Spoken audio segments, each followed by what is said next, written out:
Twisting, turning. That's a penalty, is it? No, he's still going. Oh, how about that? How about that? Two friends, two minds, and one love for Arsenal Football Club. You are now listening to the Caught in Two Minds podcast. Meanwhile, Shelly weaves his way through.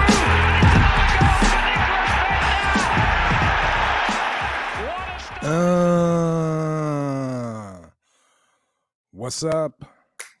What's up? Welcome to the podcast. Caught in Two Minds. It's your boy E, along with Adguna Rush, Fitz, the man, the myth.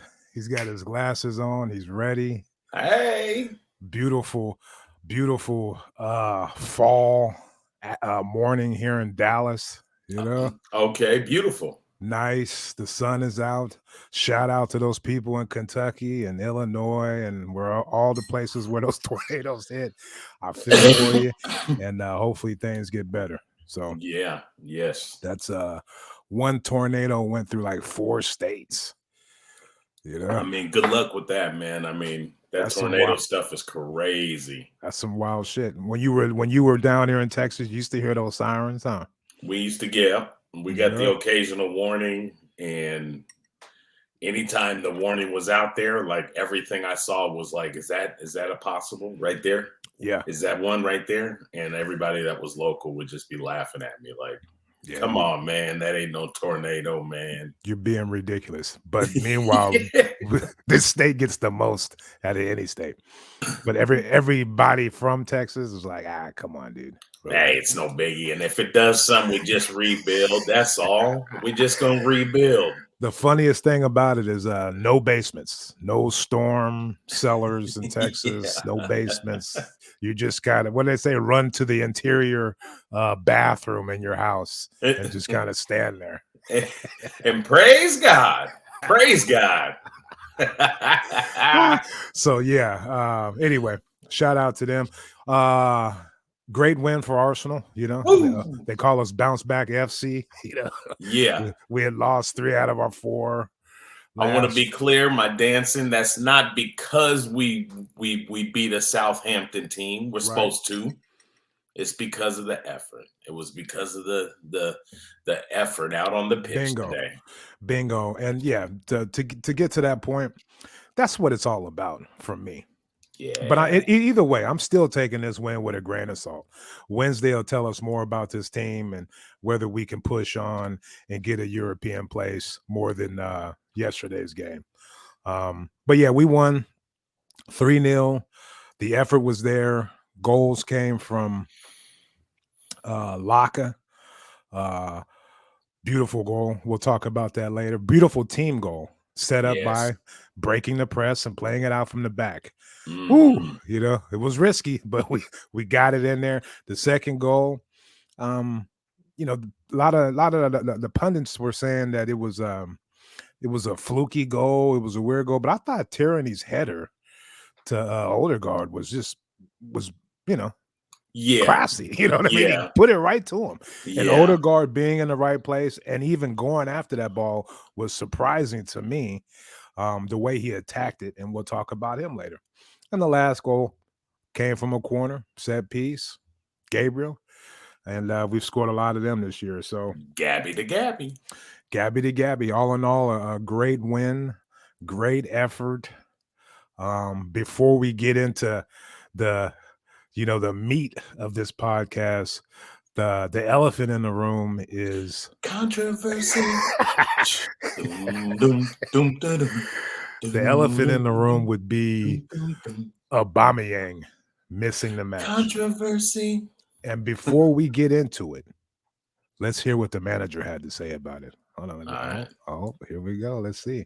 Is he dialed in? It kind of makes me uncomfortable when I listen to him a little bit. Is he not like Emery, not like Unai? Oh, Unai. Don't get me started on Unai. I'd be looking at Unai like, man, why don't you just get a translator, dude? Speak Spanish. Like, why are we fucking around? Yeah. You know what I mean? Please. Just speak Spanish. It's fine. Did he ever learn French when he was in? Did he ever learn French? Who knows? But if he was butchering that shit the way he was butchering English, and people are gonna make, oh my gosh. Oh, What if they just keep moving him around because I can't handle this. He's got to go. He's where he belongs right now. He's coaching in Spain for Villarreal, and he's flourishing. Yeah, they won the Europa League. They beat us in the semifinal. Just poetic. Anyway, what is this? All right, here we go. So let's get your boy. Give me my manager, and let's hear what he has to say. Aubameyang in your 18 today. Why is that? Unfortunately, due to a disciplinary breach, and I think we've been very consistent that there are certain non-negotiables on the team that we have set ourselves and as a club, and he's not. Say it with your chest out. Involved today. Is that a long-term ban or just today? It starts today. And are you disappointed as manager to have to implement that? Well, certainly it's not an easy situation. What kind of question is that, dude? That's what I would ask. Hey, hold on, too. This made me. I just a quick side note because I just seen this. I think this is something they've been calling. I think I've been seeing them called the Lego head. Oh yeah. That's. I think they call him Lego head, and I'm looking at him right now, and now I kind of see what they're saying. Yeah, it's perfectly. It's like a Lego person. He got enough neck to kind of support the head. Yeah. Okay. All right. Are you disappointed to have to bench your captain? Yeah. A situation that we want to have our club captain in that situation. No Aubameyang in your 18. All right, so there you go. Yes. Fitz, what are some of your thoughts about Aubameyang? Quickly on just the video, the first thing that just came out to me is I'm not saying it's not, but I'm questioning, has it been consistent at the club, the disciplinary actions of the club with all the different players that have had some problem? Has it been consistent? I'm not sure. Yeah, I mean I'm not sure either. And I was gonna go along with you and say the way they kind of handle shit. Like remember earlier in the season, we thought, something was going on with Aubameyang and Pepe or whatever. And, people were trying to put the pieces to the puzzle together. Was it COVID and all that?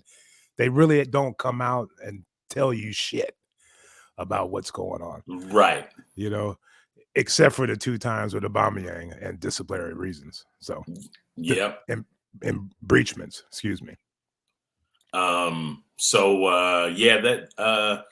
the Aubameyang thing, like, a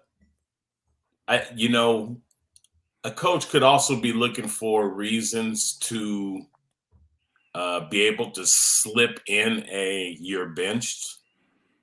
So, right. I guess what we're finding out is that Aubameyang was given permission to leave, and he just came back later than he said he was going to be back. Right. And I don't know if he made excuses why he came back late or didn't call it and say, hey, I'm stuck in traffic and I'm going to be late, whatever. That's still on Arteta to make that decision. So, I mean, he made a decision to bench him. I'm just not positive if it's all about this infraction. It might be more than that, Exactly. Here's what I think. I think Aubameyang's form has been awful. Yeah. He's been catching heat from everybody. And I think I'm a conspiracy guy. But I think Arteta was like, hey, you're not going to play against Southampton. Okay? I want you to, take some time off, go do some shit. But hey, I need you to, come back, be a training. But yeah, you're not going to play against Southampton. We're going to give Laca a spot. We're going to play Martinelli, and we want you to get back in form. But yeah, take a little break. Come back on time. He didn't come back on time, and I think that's what the controversy is. As far as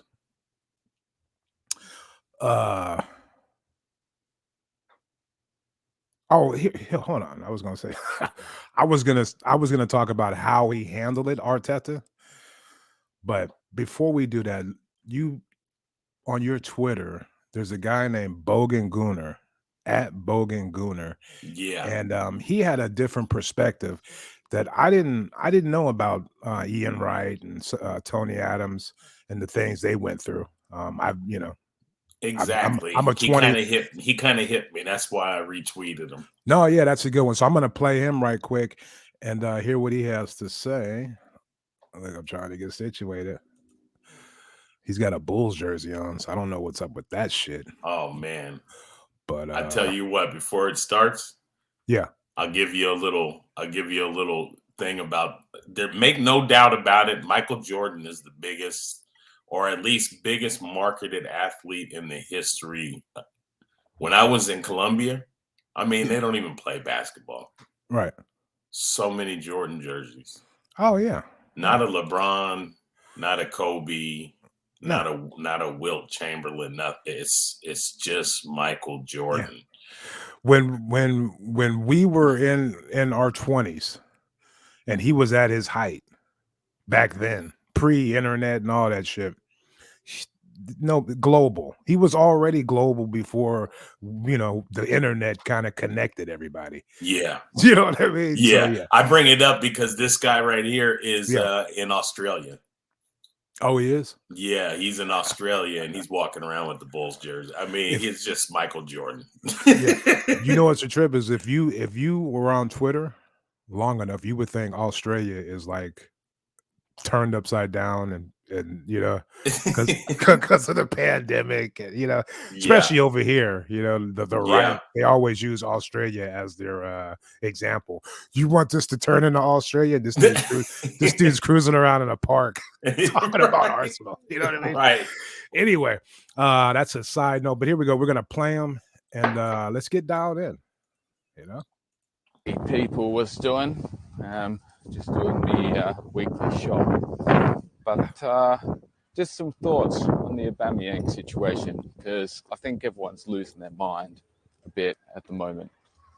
Everyone seems to be really upset that the guy has missed a training session. Bit of an Arsenal history lesson for you here. Our greatest ever captain, Tony Adams, not a good trainer. Ian Wright, notoriously late for training, so much so that Wenger moved training starting time to accommodate him. Sometimes players get accommodated by managers because they're special players, and that's just how it is. So is the issue that Aubameyang's taken the piss, or that he hasn't been performing on the pitch? Personally, I think it's the latter. Bingo. Wow. I had to retweet because I just feel like I think it's the latter. It's just, and like I said, he was conveniently handed an opportunity to make a reason why Aubameyang doesn't have to play today now.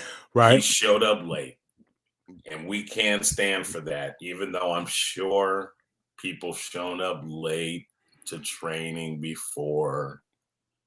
Yeah, I mean, according to Arteta, though, that's not the case, and that's what happened last year when he missed that game against Tottenham. Is because he missed the training session. So this is like the second time with Aubameyang. Yeah, but I get it. You do have to accommodate your talent. Yeah, you really do. There's tons of examples in American sports where that is the case. Jimmy Johnson, when he used to coach the Cowboys, would say, if you're the last man on the roster and wake up call is 9 to get on the bus and you're not there, you're cut. You're off the team. But if you're Michael Irving, he would send somebody to go wake you up and the bus would wait. Right. You know what I mean? And there's just ways you have to accommodate your talent. The thing is with Aubameyang, to me, now I've been, really give it to me. Aubameyang is he's an excellent footballer, a great striker, tremendous talent, makes incredible shots. At the same time, he misses a lot of sitters, and to me, it's because he's not buttoned up. He's giggling, he's dancing. He's not a real serious guy. And then you look at Arteta, who's the opposite, completely buttoned up, dialed in, thinks he's the smartest man in the room, the whole 9 yards. And I just think there's a clash there of personalities. And I was going to ask you, how do you think Arteta handled this? To me, before you get going, I just think there's no need to get into it anymore with Aubameyang, especially if it's in this stage of the game where he's missing practices. You've named him captain. This is the second time he's done it. You don't even really have to say anything. He's not playing today. We decided to give Laca a spot and move on. To me, this stirs up more shit.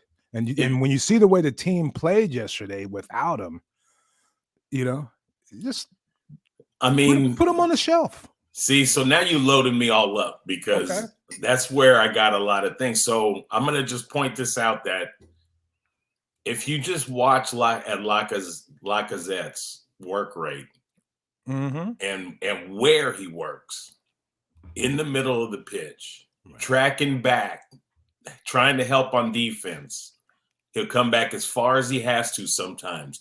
Maybe people don't like that, but you know what?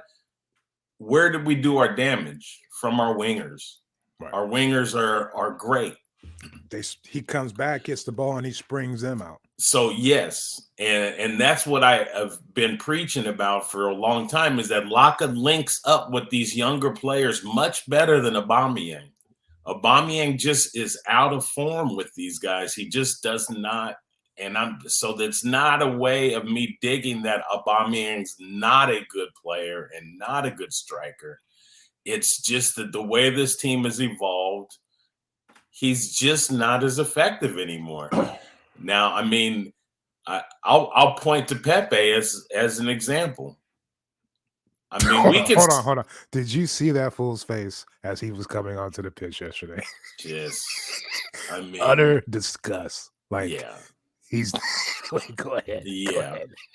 I mean, it's just such a mess of a situation now because there's no way we get anywhere near the value that we spent on him, our record signing. But it doesn't matter. But when you look at Pepe, I mean, there is a point when a manager will just give up and just say it's not working. True. And with a guy like Aubameyang, because of his resume, that ends up stretching out and being a long period of kind of lackluster nothingness that we'll get from him, right. And that only delays the rebuilding of the squad. So you're absolutely right. Laca does not give me that feeling. But apparently now Laca's already made his decision because of the way we do business. We let things go for so long before we try to make some desperation signing. Right. Now Laca's at the point where he's like, I'm done too, man. All I've done is sat here on the bench and wait. And then when you are forced to play me, I score. I get assists, I do things, and I still don't get the respect, and I get benched again. And to add a little fire on the log there, Laca was in position to score that first goal. He was there. Yeah. And that, to me, is the biggest difference. Yeah. Aubameyang is rarely there on those crosses. Rarely there. Yeah. It's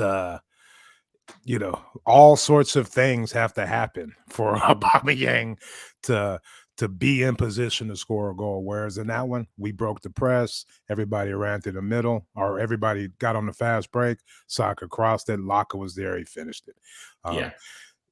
The main thing with Aubameyang to me with this team is he can't play down the middle, no matter how bad he wants to play. It's like Anthony Davis doesn't want to be a center, but the Lakers need a center. You know what I mean? Yes. You might want to be a power forward, but that's not what you are. You know what I mean? You're 7 feet tall, get in the middle. But anyway. Well, and the fact is that, and when I talk about the evolution of this team, he's not my first choice at left wing either. So I mean, well, yeah.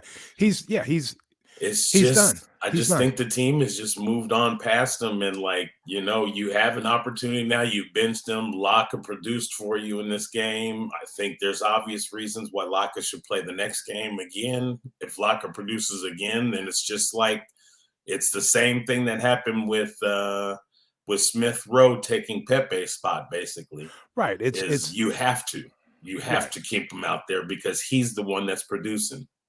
Exactly. And that's when I go back to Arteta. It's over. Yeah. It's over. It's over. He's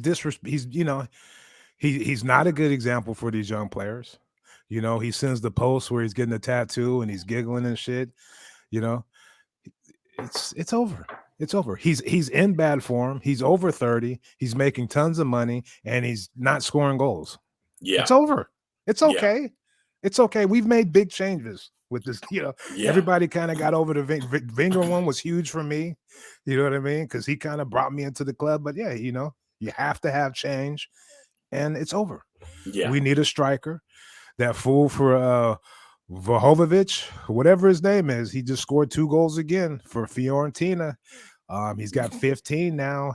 He's a monster, and You see, folks, I scout the backwoods, the mountainous regions and stuff like that. He scouts the pro leagues and he sees like the more immediate needs of the team being filled.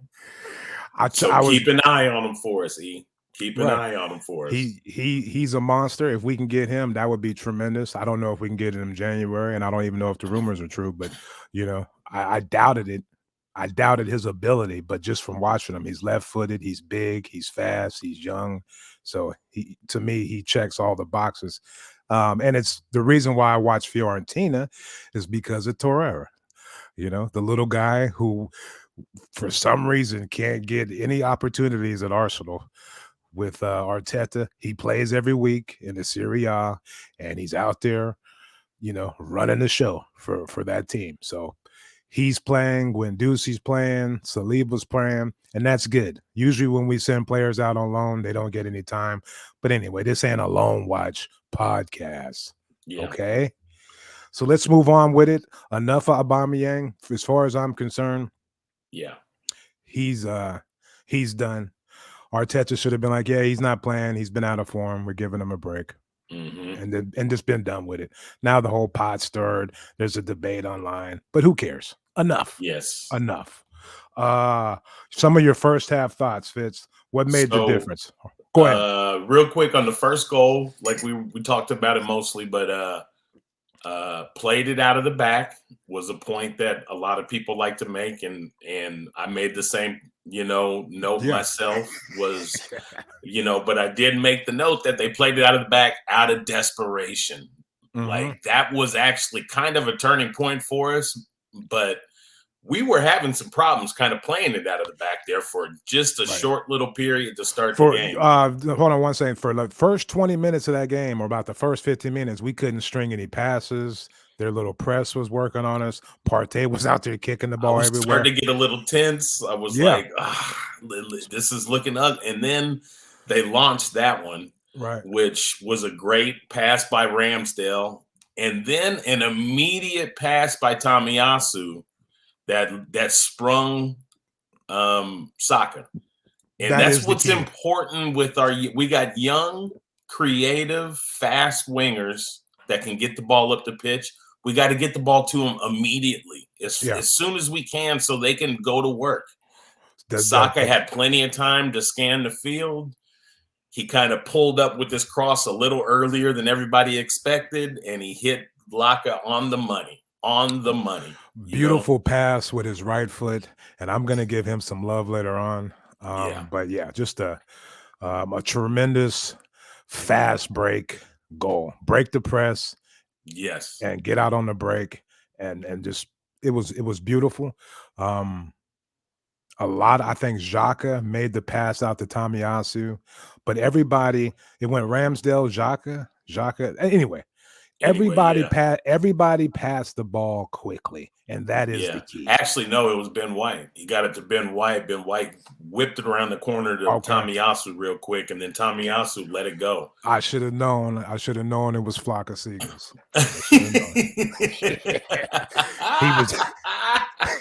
He was mad because it was raining yesterday and his pompadour couldn't, float up. Anyway, no. But no, that was tremendous. And so what made the difference? The difference to me, before I throw it over to you was, we came out. We came out with the right type of attitude. We played with energy. We were trying all the things he wants to do, playing out the back, pressing. We were doing all those things. We weren't doing them good for the first 15 minutes of the game, but at least we were trying. And I think once we kind of let the game get settled down, and we just kind of took over. And that's what you have to do against these sorry ass teams like Southampton. Excuse me. Yeah. Well, one of the things that you'll notice that we won't be saying today was after scoring that goal, they did not put the foot on the brake. Exactly. They actually kind of just kept it. And I wouldn't say even kicked it up necessarily, but they kept it going. They just kept pressuring the ball. That's a great trying point. to close and corner guys. We kept getting the ball and we kept launching it out onto the counter. No, that's a great point because that was effective. That was my biggest fear. That was my first thought after we scored that goal. Here we go. We're gonna pump the brakes now, tuck it in, and try to preserve this lead at home against Southampton. It's like, come on, we didn't do that, and I think 6 minutes later we scored with the fluky / quality goal from Tierney to Odegaard. But no, it was that's all we asked. So that's another thing that I just asked of Arteta. Like, I think the guys were locked in and they knew that, like, we're being effective by it, because we've said this many times in the past. To me, it's one touch, quick passes that gets the ball moving and gets us going up the field. That's the key. When we drag a little bit, we get a little possession wise where we grab balls and wait and look and try to find something perfect to pass. Where to yesterday, or Saturday, they just felt it. Yeah. They just kind of bang, bang, bang, bang, bang, and they just kept the ball moving. And we finally we found holes, That is the key. And to me, the person that highlighted that the most, that I want to give a real big shout out to, is Xhaka. Xhaka passed the ball from the start of the game, was passing the ball forward. Yeah. Like it looked like somebody was like, dude, to look. He kept his head up and looked down that pitch, huh? It's like somebody told him, man, if you pass the ball sideways and back, I'm done with you. He kept passing the ball forward every chance he got. His positioning was good. He was responsible. No stupid fouls. I thought he played great yesterday in that midfield in comparison to Partey, who's just, I tell you. Go ahead. I tell you what'd you think about Xhaka? So first, I'm gonna just another day, then I'm gonna praise Xhaka again. But I'm gonna say this: like, I do understand the guy, and I've always felt like I was that guy when I played when I played pickup games. Like, I'm not the athlete that a lot of the guys I was playing against were. Mm-hmm. But I tried hard and kind of figured out how to use my body, and that's what Xhaka does. And I'm cool with it, man. I'm okay. Oh wow. I'm still not saying like he's a must start every week. Like, I would like to see things rotated in that midfield because I think Sambi needs his time. Mm-hmm. And we have to be honest and just say, like, all games, even though, yes, they're important and we want wins, all games don't deserve every single best player in every position. Sometimes guys need a break. Right.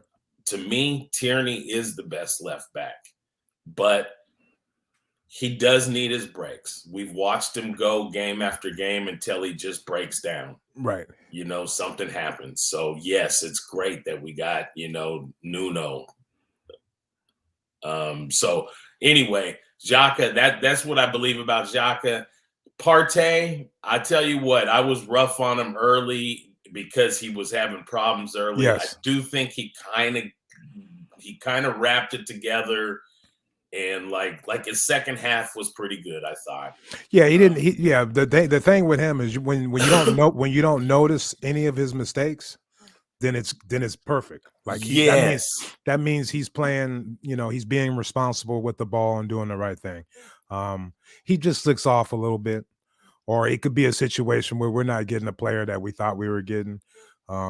They say he's 28. I'm not quotation. I tell you what, sometimes when he receives the ball and he does a turn on somebody and takes off up the pitch, I'm like, boy, I like that. I like, I see what we love about him. I do know what it is that we love about him.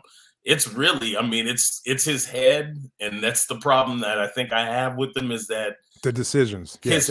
At his age, I thought what we were getting for sure was a heads-up player. Right. He played defensive mid for, Simeone. Come on. Like, he must know what he's doing out there. And you have to be dialed in, right? Yeah. And I just feel like that's the part that I get robbed at a little bit. But physically, I think he's got it. It's just when he decides to make the wrong pass or just – I just scratch my head. Like, why? Right. It's to me, it's the decision making when he gets too bold or too ambitious with his passes or his ideas or even his shots. Like he took another shot yesterday where you're just like, dude, come on. Like you must really be like making your shots in practice to even have the balls to take some of these shots at this point. You know what I mean? Like, stop it. But here's the thing. Before you go on, here's the thing. They, to me, and I've been saying this a while, him and Xhaka, they're like the same type of midfielder. It's just Partey is a little more athletic. Or they need to play the same way. We need another dynamic midfielder that can be a box-to-box and a little more athletic, a little more, willing to shoot and score. These two, they're not scorers. They're not even scorers from outside the box. Xhaka won't shoot enough, but we need that more dynamic midfielder to play with either one of those. I can't be both of them. And that's my whole point why I'm just saying, like, even though I'm happy with Xhaka's play, I'm like 50-50 happy with Partey's play. Sometimes he's great out there. Sometimes he just frustrates me. Yeah. But I don't want to show any kind of commitment to either two because everybody says it, including our manager. We need more midfield help, right? Right. And if it's more midfield help, but we're happy with Odegaard and Smith Rowe, then we're talking about one of those two being rotated out. Right. I'm not trying to say I got a commitment to either two of them. If it's something that we do with Xhaka and Partey and occasionally somebody else is rotated like Sambi, then, right. Hey, that can be a good theory because, we got to keep, hopefully we're going to be playing in Europe next year, which means more games and, all that kind of stuff. So, I was going to ask you that later, but you're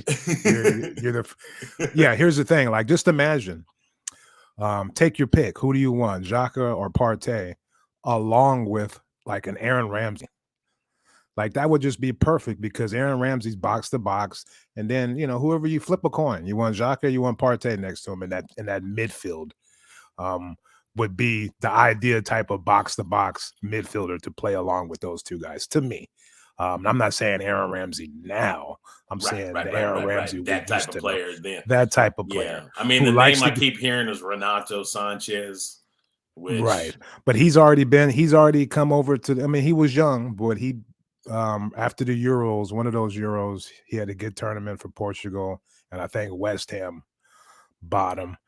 And he, it's raining, it's, some of those players, it's cold, it's raining, they don't really like, it's not a good fit. But he's older now, more mature. Who knows? Well, that was his defense. He was just saying, hey, man, I wasn't ready. It didn't work out in Germany either for him. So I think he was actually talking about his time in Germany is when he said, "Hey, I was really young and I didn't know what was going. I physically thought I was ready, but I wasn't ready." And he's like, I'm a different player now. In the French league. Yeah. In the French league, yeah. Pepe. We've already went where it's not. Listen, when they mention Lille, right? Is it always going to be Lille and what's the other squad? I think that's where we got Gervinho. I think Lille was, but we get a lot of players. I think we might have got Koscielny from there too. Like, always well, I have a good relationship with him. I know what it is. Anyway, enough of that. Enough. I just wanted to give Xhaka some love because I thought he played great. I thought it was one of his best games in a long time. Yeah, I thought he played very well. As far as passing the ball forward quicker. Yeah, that's all we ask. Look forward, turn around, look forward, and make a pass quicker. And he did that yesterday. So, with that said, let's move on to Martinelli. Shit. I'll hit you like that right quick. Shit. I tell you what, I want to do. I'd like to do a twofer. Go for it. Martinelli and Odegaard. All right, I'm done. I kind of go ahead. I kind of got the same thing to say about both of them and stuff, but to me, they were like they were just so smart out there. The way that they moved, the way that they played, where they decided to slide in, where they decided to let balls go. As a note, when Odegaard hit that header in from Tierney, when I saw the replay and Martinelli had a chance to go for it as well, and he saw Odegaard slipping in, he decided, I'm going to screen the defender. Mm-hmm. Smart. Just a smart player from a kid so young. Crafty, he has to stay out there. He has to stay on the pitch. Yes. And I think he's answered your question about, he's responded to you, E. When you were like, hey, don't play so out of control, though. That was just great. You taking my points. He's dialed it back in a little, Just relax. Just relax. Because you know why? Because you're the fastest man on the pitch. And that's what I noticed yesterday. Every game. Extremely fast. So much pace, so much quickness. And he's electrifying. In an old school way, right? He needs to stay out there. He needs to stay out there because he's on the cusp. We saw it with Saka, where you're just like, oh wow, this man, he's gonna be good. Look at him. And he just kept getting better and better and better. Then we saw it with ESR. You're like, I don't know, he's young. We'll see. He kept getting better and better. Martinelli, now is the time. You've been saving him all year. Now is the time. Because he looks like he is going to be a great player for this team. And those three together are going to be scary in a few years if they keep improving at the rate they're improving. But to me, I thought Martinelli, especially with playing with Laca, because it's like night and day. Laca's crafty. He's, using his body. He's doing all these, old veteran moves. And then you look over to your left and this guy is zipping all around with the ball, beating people, head up, making the right pass. I mean, just tremendous. And hold on, your Odegaard point, I'm still nervous about him. But at the same time, here's a guy, he gets signed to Real Madrid, biggest club in the world. Arguably, at a young age. There's a bidding war for him. He's a prodigy. He goes there, goes through the ringer. The reason why I bring that up now is because when he's out there, he understands. He's the only one who understands the pace at which you have to play if you want to play Arteta style.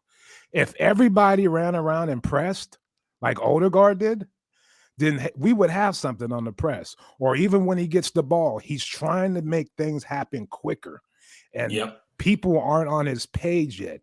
And so when they're not on his page, you think, wow, this guy's kind of goofy. Look at him. What's he doing? He's missing. He's trying too many different things. But I can see the I don't want to say genius, but I can see his speed of thought. Like everybody needs to pick up and get on his page. And I think he'll turn into a great player for Arsenal. I really noticed it with the press, because he's out there running around trying to press people. When he goes to close down, he commits. Like he goes hard, man. He commits, but the rest of the team is not there yet. Well, I'm going to say not always. When the team is on, everybody is kind of closing down and they're on that right page, like they're doing it the right way. Yeah. But it's just, that to me, that's why I say things like, hey, I'm putting this on Arteta today, because he has to be the one that dials them back in and just says, hey, man, let's go. You're not closing the ball down the way I want you to. More. Give me more. And they have to respond. And when they don't respond, then there's no problem when you decide, hey, I'm going to give this other kid behind you a chance. Right. And that's the main thing. That's what I was going to talk about later on. But going forward, we need consistency now. We know what this team can do when they're dialed in and they're ready to go. So we just need to see that more often. Let's talk about the defense. I just want to start off with Ramsdale, White, and Gabby. It's the start of a beautiful thing, man. Arteta should never disrespect those three. They've earned their spots. Anybody that needs to come in, it's just a temporary deal. Right. I don't care how good people think Saliba is. You know what? If it was good business and we could sell Saliba for a lot of money this summer, then we're Arsenal. We don't buy unless we sell. So let's go ahead and sell them then. That's, I hate to say it, but I mean, I've watched him play. The kid's going to be good, but I think we're solid there. I think even the chemistry that we're building right now, we don't want to fuck with that. No. Excuse me, people. We don't want to fuck with that, though. No, yeah. And he's shown, he's another one of these guys, culture shock, likes, wants to be in France. And sometimes it's not a good fit. Yes. But that's a good bargaining chip for that midfielder that I just said we needed. You know what I mean? That's good money that we can do that. Now people are going to be going crazy, but how can you be going crazy? Because he's not going to be given the opportunity now. You don't want to split up Ben White and Gabriel. Holden got his hair done right now, so he's happy coming off the bench or filling in. He's all dialed in. He got his, his hair plugs in. He's feeling good about himself, and he's like, whatever. All right. And he's at the right age that he doesn't have aspirations of, if I keep going, I might get a chance to play at PSG or something. No, it's not happening. He knows that. He got his contract.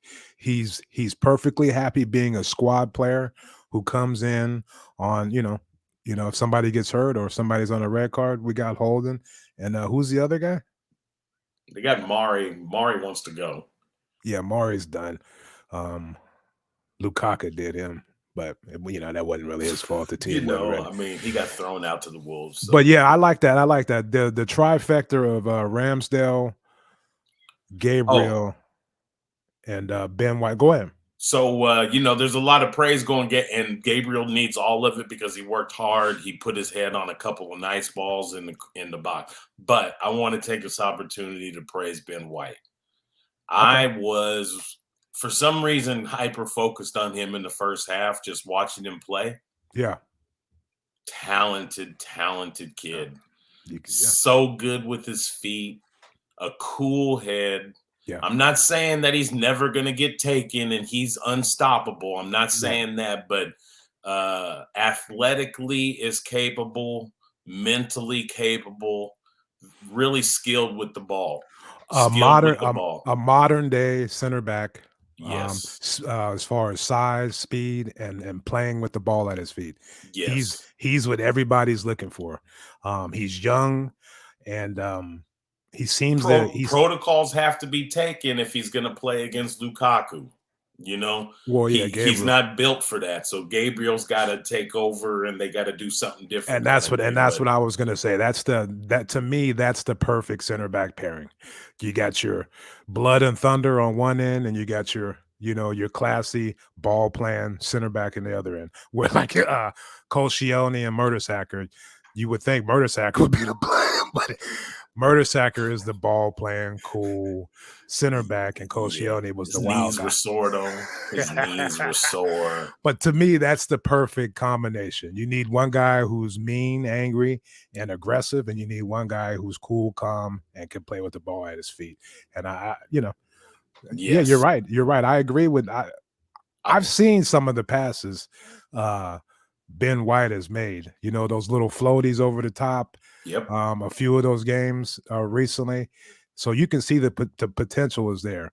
And I mean, even on the set pieces on corners, Gabriel can go after balls hard. Yeah. If balls fall to Ben White's feet, like I feel, confident he could do the right thing with the ball. Yeah, So I mean, they're a good even pairing that way. It's kind of the same way. Like you remember, like like Vermaelen and Koscielny used to score. Like I don't care what people say, like especially Vermaelen. Vermaelen used to score. Oh yeah, he's on a team that used to have problems with goals, like needed goals. No, yeah, definitely. The guy I wanted to give some love to was Tomiyasu. Yes. Professional, real aggressive yesterday. Early on, he made that pass out to Saka, but his defense, like he does it. He does it all, really. I mean, he's still not as good as going forward as I would like to see him. But I think it's so drilled in his head. Defense is the most important thing.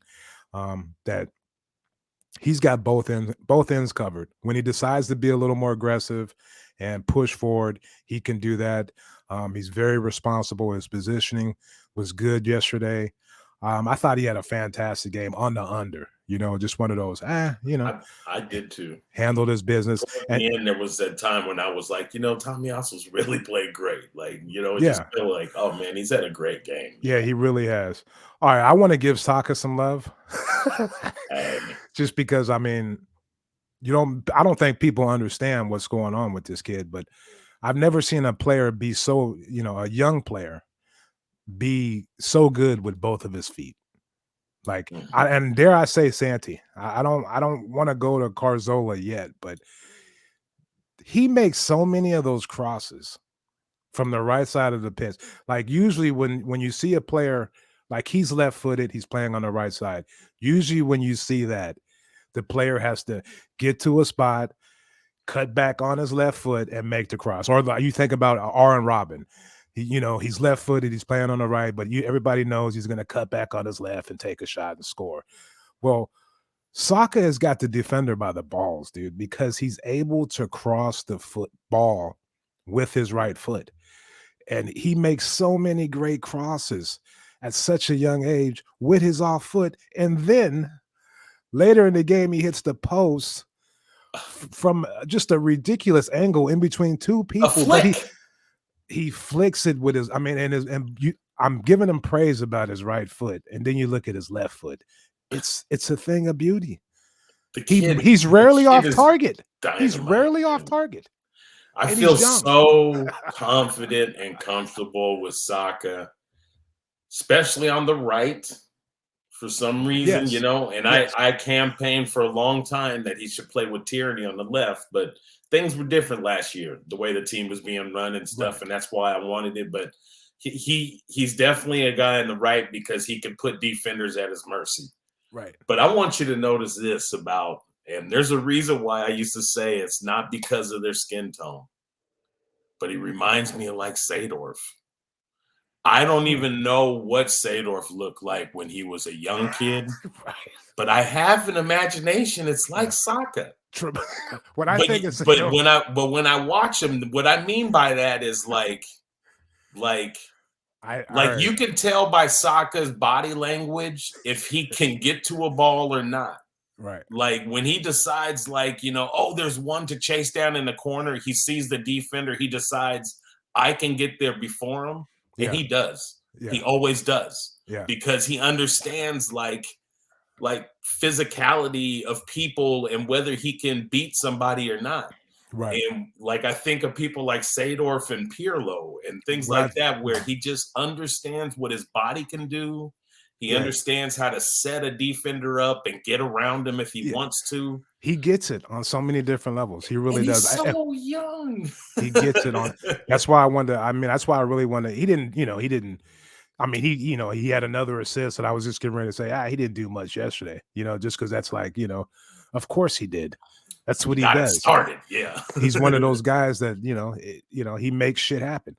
But the Seedorf thing, to me, when I think of Seedorf, I think of balance.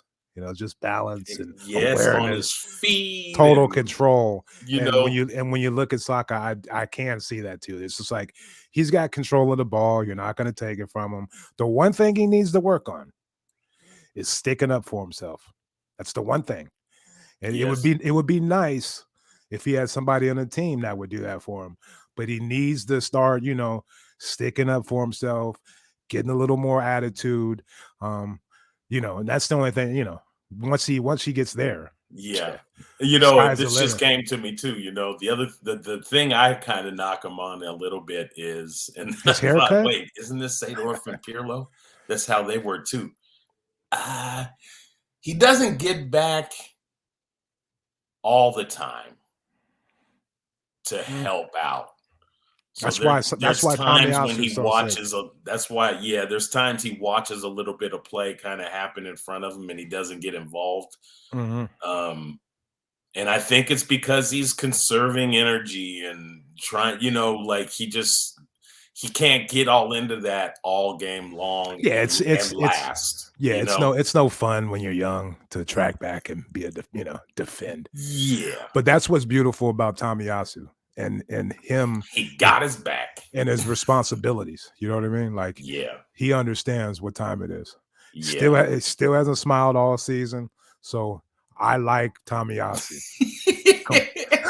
I like players that are completely dialed in, and Tomiyasu is one of those players. Yeah, and I will say about Tomiyasu, slowly getting better with the crosses and involving in the offense.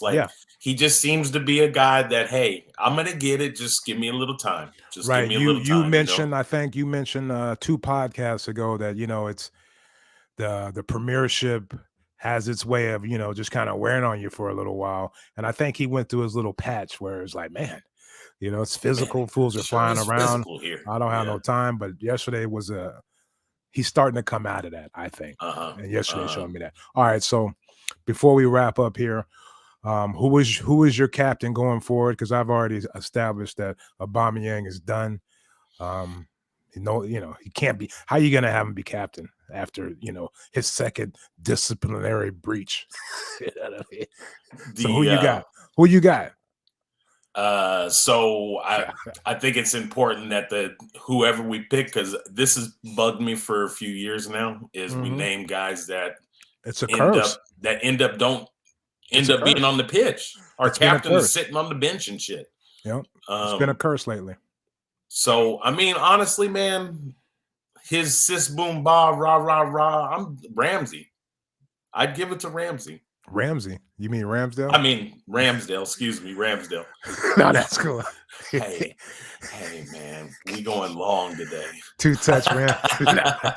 I know. Yeah, it's been a. That's all right. We're giving it back to the people we love. We're doing it for you guys. For real. Yeah.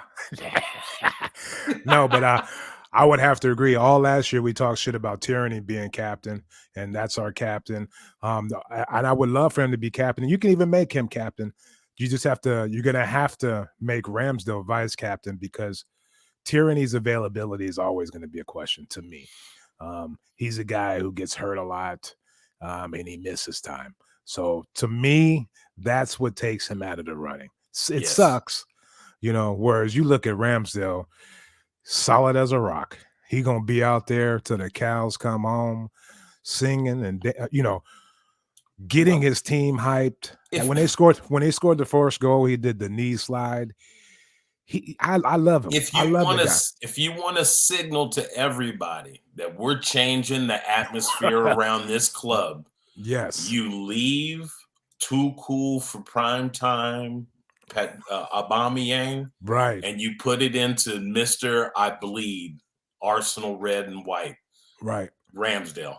That's a good Ramsdale should point. be our next captain. I mean, my only other thought was, because sometimes if you give the right person the captaincy, depending on who it is, they give you something. They give you more. So my other thought was Gabriel, but Gabriel, he can't be captain because of his hair, his box. He can't. You know what I mean? You know, it's too rounded. You got to box that off. You got the Johnny Gill box, right. No, but I was thinking him too. But he's a. This isn't a bad thing. He's a spaz. You want him to continue to be a spaz because Ben White is you know, he's cool as ice. So you know, we need Gabriel to be that guy. But I think Ramsdale's the perfect mix. You know, the players respect him. He's a leader. Like he came to this club and took over. And he said he would. And half the fans didn't even want him. You know what I mean? But look at us now. So this is the type of guy he is. You know what I mean? You can get behind him. You know, he's running around. He's, you know, when people mess up, he's getting on their ass. I mean, everybody was questionable about it, but I ended up loving it. You already know where I was at when he got signed. When he got signed and he hadn't even played yet, we were on an international break, and he told his buddies, man, that, oh no, Arsenal like me. I'm starting next week, not Leno. Right. You know, and his friends came and told everybody on Twitter that, hey man, this is what Aaron says, you know, and it was like, hey, this kid's confident, man. He's confident. Because he saw like I saw. Leno is not that guy. He's not that guy. And you know, I'm not going to say the thing I always said, but I've never trusted Leno. Just never trusted him. Not the right. His attitude is perfect with the little meaning, you know, the little timid Arsenal persona. You know, you can walk all over him. You can push him around. That's Leno. Whereas Ramsdale's like, nah, you're not pushing me around. I'm controlling my area. I'm communicating with my defenders, and I'm gonna get on somebody's ass when they're not doing their job.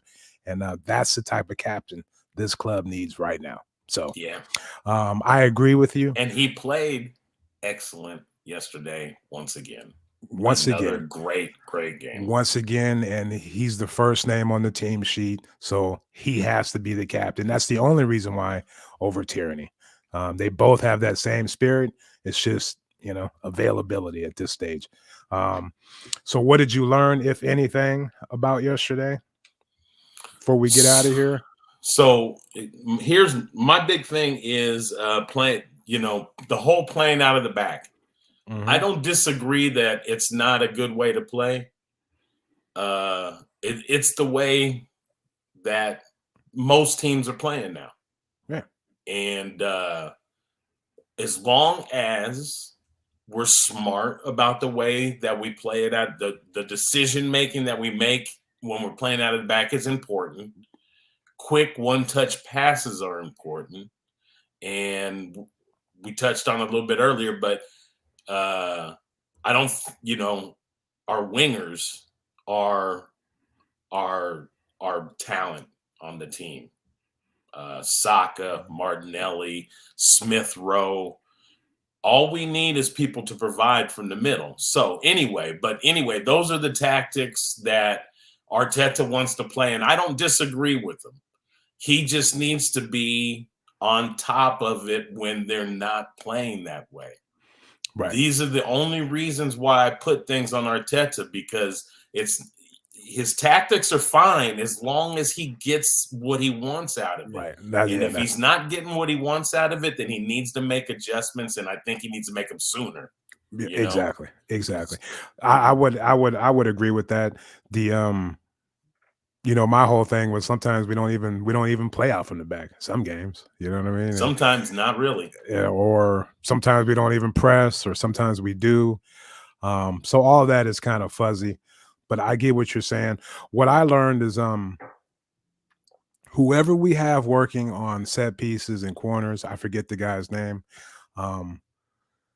If we can just get him to like train the team on how to play out from the back or how to press, because what he is doing to this team, this is Arsenal. We have never been a good team scoring on set pieces, scoring from corners, and we did it again yesterday.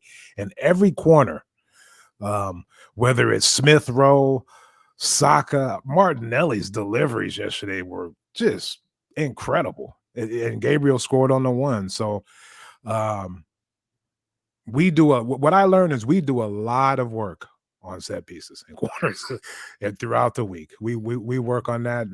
But like you said, I mean, maybe that guy's just a hell of a communicator. So talk to him. Right. If we can get if that could just bleed over into, some of the other things Arteta wants to bring to this club as far as his philosophy, that would be tremendous. But yeah. I mean, now when we get a corner, I'm like, we can score from this. You know what I mean? And that's never been my mindset as an Arsenal fan, especially under Wenger. So tremendous, great podcast. We went long that time because we won. Like I said, I'm taking it with a grain of salt. I'm not going to be. I'll be excited if we beat West Ham. I'll come in here talking shit, saying top 4. You know how I do it. But as of right now, grain of salt. So Wednesday's a big match. I'm still trying to figure out how we're gonna do it. I'm thinking maybe a live while we're watching the game. Maybe I don't know. It's easily done. Yeah. I mean, I just give them one of these the whole game. Like, hey, what's up? Maybe like a second half. You know what I mean? We'll jump on at halftime, talk some shit. Yeah. And then just chill with everybody. Yeah. Who knows? I'm still trying to, we'll dial it in after the podcast. But yeah, because these midweekend. Anyway, at CITM Podcast on Twitter. If you're listening to the podcast, make sure you leave a review. And if you're watching it, give us a like and a subscribe. We're on YouTube, Instagram, Cotton Two Minds. Shout out to all the Facebook people. We're almost up to 1,000. All my African Gooners. Gong Lee. Who else? One more shout out on Twitter. We just showed his video today at capital BOGAN Gooner. Bogan Gooner. Yes. One of the guys from down under, he says. That's all I know. I'm assuming that it means he's from Australia, but hey, I love what he said today, and we'll make sure we tag him on definitely on posts so he knows. Definitely. And with that, I just want to say peace and come on, you Gunners. Hey, peace, everybody. And yes, I'm happy because we played hard. Bingo. Twisting, turning. That's a penalty, is it? No, he's still going. Oh, how about that? How about that? Thank you for tuning into Cotton Two Minds. Please head on over to iTunes to subscribe, rate, and review. All feedback is much appreciated. And be sure to follow us on Twitter at CITM Podcasts, at Gooner Rush, and at eMarshall Comedy. The music of this podcast is brought to you by Statics. If you like what you hear, please head on over to staticsmusic.com and be sure to follow them on Twitter and Instagram at Statics Music. That's STATX Music. Peace.